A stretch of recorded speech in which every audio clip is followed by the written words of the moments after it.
आसमान भी नहीं चाहता कि मैं निकलूं। मैंने की अपनी कभी ना बदलने वाली हरकतें। आगे बढ़ते बढ़ते पहुंच गई मैं एक और मंदिर। फिर क्या मैं और पापा निकल पड़े।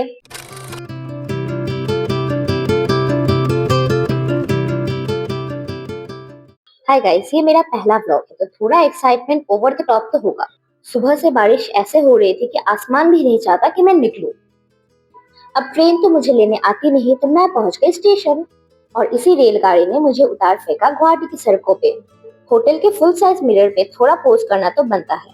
अब जरूरत थी थोड़ी सी शांति की, तो क्या एक छोटी सी बोट राइड ली और मैं सीधा ब्रह्मपुत्र के बीचों बीच। और यहाँ मेरी जद्दोजहद चालू थी कि मैं कैसे अपने बैकग्राउंड का ब्राइटनेस कम करूँ ताकि सीनरी आए, पर मैं नाकाम रही और इसी एक्स्ट्रा ब्राइटनेस के साथ मुझे वीडियो लेनी पड़ी। इस खूबसूरत दृश्य के साथ ले चलती हूँ मैं आपको उमानंद के इतिहास की तरफ। ब्रह्मपुत्र नदी के बीचों बीच एक बड़े से पत्थर पर एक मंदिर स्थित है जिसको उमानंद देवालय के नाम से जाना जाता है। कहानी कहता है यहाँ भगवान शिव माता पार्वती के साथ रहते थे। मंदिर का निर्माण 17वें दशक में अहोम राजा गदाधर सिंह ने किया था। अब हिस्ट्री सुनाकर आपको और ज्यादा बोर न करते हुए मैंने की अपनी कभी ना बदलने वाली हरकतें, जो देखकर मेरे पापा ने भी नदी को देखना बेहतर समझा और इस सीनरी के साथ फेस वीडियो लेने की मेरी एक और नाकाम कोशिश। फिर इन सब के बाद पहुंच गए मैं उमानंद के मंदिर में। लाइन काफी लंबी थी पर अंदर जाने का एक्साइटमेंट बहुत था। आते समय ऐसी बारिश थी कि मानो डुबा देगी और अब ये गर्मी, उफ, जैसे जलाकर राख करने पे तुली हुई थी। पर इन सब के बाद भी मंदिर के शांत और पवित्र वातावरण ने जैसे शांति दी। यहाँ बाहर कुछ लोग पूजा कर रहे थे पर असली मंदिर एक गुफा के अंदर था। घंटों बैठ के समय बिताने वाला सुंदर और शांत वातावरण था। थोड़ी देर नदी के पास आराम करके चली मैं पूरी मंदिर देखने। ये वही मंदिर की चोटी है जिसके नीचे एक गुफा में शिवलिंग है। पूरे उमानंद का हर हिस्सा बहुत ही ज्यादा सुंदर था। फिर मैं पहुंची एक बड़े से हॉल में जहाँ मैंने बहुत सारी वीडियोस लेने की फिर से कोशिश की, पर पता नहीं क्यों मेरा ब्राइटनेस कम ही नहीं हो रहा था कि मैं इस सुंदर सी सीनरी के साथ एक अच्छा सा वीडियो ले सकूं। मेरे इस वीडियो ना ले पाने की अधूरी इच्छा के साथ मैं फिर पहुंची नदी के पास। नदी को देखते रहना ही अपने आप में एक सुकून था। बहुत ही सुंदर जगह थी। यहाँ हर जगह छोटी छोटी मूर्तियां थी। मंदिर घूमते घूमते समय का तो जैसे पता ही नहीं चला। ये एक और मंदिर था जहाँ पे शिव जी की एक बहुत प्यारी सी मूर्ति थी। मंदिर का हर हिस्सा अपने आप में एक अलग कहानी थी। हर जगह अलग किस्म की मूर्तियां और यहाँ ये प्यारा सा मूषक गणपति बप्पा के सामने मत्था टेकते हुए। इतनी सुंदर पत्थर की कारीगरी आजकल तो कहाँ ही दिखती है। घूमते घूमते नदी के पास से होके पहुंच गए हम एक और सुंदर जगह पे। यहाँ इतनी हरियाली थी कि गर्मी से राख कर देने वाली सूरज तो जैसे पेड़ों के पीछे छुपी गई थी। अब इस सुंदर से जगह से थोड़ा आगे बढ़ते बढ़ते पहुंच गई मैं एक और मंदिर में। पर इतने भक्ति भाव के बीच में मेरे पेट से चूहों के कूदने की आवाज आने लगी। पास में कुछ दिखा नहीं तो ले लिया एक नारियल पानी। पहुंच गई फिर मैं सिटी सेंटर मॉल अपनी बड़ी सी भूख को शांत करने के लिए।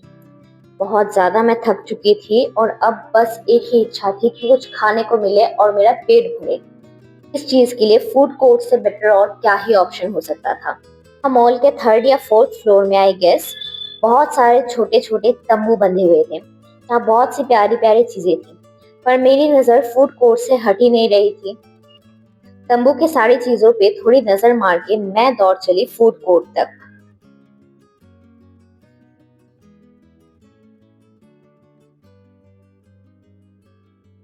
फूड कोर्ट में घुसते ही जैसे मेरे दिल को राहत मिली। बहुत कुछ देखा, फिर सोचा कि एक अच्छा मील हो जाए तो मैं गई मुगलाई चाचा के पास। चाचा से एक अच्छा सा थाली लिया और साथ में एक ऑर्डर दिया डोसे का। फिर फटाक से फूड कोर्ट में एक नजर घुमाया कि फिर क्या खाया जाए, आखिर फूडीज है ना हम। तब तक मेरा डोसा आ चुका था और वीडियो लेने से पहले ही मैंने एक बाइट खा लिया था। फिर आई मेरी वेज थाली जिसने आखिरकार मेरे भूख को शांत किया। फिर खाने के बाद कुछ मीठा तो बनता है, तो मैं पहुंच गई न्यूयॉर्क वफल्स में। वहां मैंने एक आइसक्रीम मंगवाया। चॉकलेट आइसक्रीम से बेटर और क्या ही हो सकता है। गेम जोन के पास से गुजरते हुए लगा कि इन बॉल्स पे कूद जाओ, पर ये अंडर 5 के लिए था। फिर मैं टॉय स्टोर के पास से गुजर ही रही थी कि मेरी नजर इन नाचते हुए कुत्ते और बिल्लियों पे पड़ी। कितने प्यारे है ना। मेरी थकान एकदम पीक पर थी। तब मैंने इस बच्चे को एक ट्रेन का राइड लेते हुए देखा और इस पे भी लिखा हुआ था कि ये अंडर 8 वाले बच्चों के लिए है। और मैं अपने इन 2 पाँवों पर भरोसा करके चली जा रही थी। बच्चे होने के तो ऐश ही ऐश है। फिर मेरे सारे दुखड़ों को इग्नोर करते हुए मैं मॉल से निकल ही रही थी कि मुझे ये मिनीसो का इतना प्यारा सा स्टोर दिखा। खरीदने की तो इच्छा थी पर मेरा शरीर मेरा साथ नहीं दे रहा था, बहुत थक चुकी थी मैं। फिर क्या मैं और पापा निकल पड़े। यहाँ हमने ली कुछ सेल्फियां और फिर कुछ जरूरी शॉपिंग करने के लिए पहुंच गई मैं शू स्टोर। स्कूल बैग्स मुझे मेरे साइज के मिले नहीं और फिर मैंने कुछ चप्पल ली, एक प्यारी सी सेल्फी ली और मैं निकल पड़ी। मैं होटल पहुंची, धूप बस ढली ही थी कि आ गई आंधी और बारिश। और ये बारिश इतनी ज्यादा हुई कि मेरा ट्रेन पूरे 7 घंटे लेट हो गया। फिर क्या, इस प्यारे से सीनरी को देखते हुए मैं तो आने लगी। यहाँ मैंने अपने साथ कुछ एस्थेटिक सेल्फीज वीडियोस लेने की कोशिश की पर वो खास इतने अच्छे आए नहीं। लेकिन अच्छे वीडियोस लेने की कोशिश तो मेरी जारी थी। फिर मेरे अच्छे वीडियोस लेने की कमान संभाली मेरे पापा ने और उन्होंने लिए एक बहुत प्यारी सी एस्थेटिक वीडियो।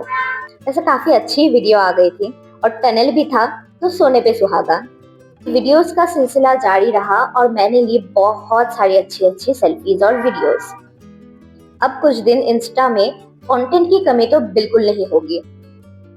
बारिश तब तक रुकी नहीं थी पर मैं गुवाहाटी और सिलचर के बीच के इन पहाड़ी व्यूज को देखते देखते बहुत ही आराम से आ रही थी। साथ में गाड़ी लेट होने का टेंशन भी था कि ट्रेन कहीं रुक ना जाए। पर इन सब के बाद बहुत अच्छे से मैं पहुंच गई सिलचर।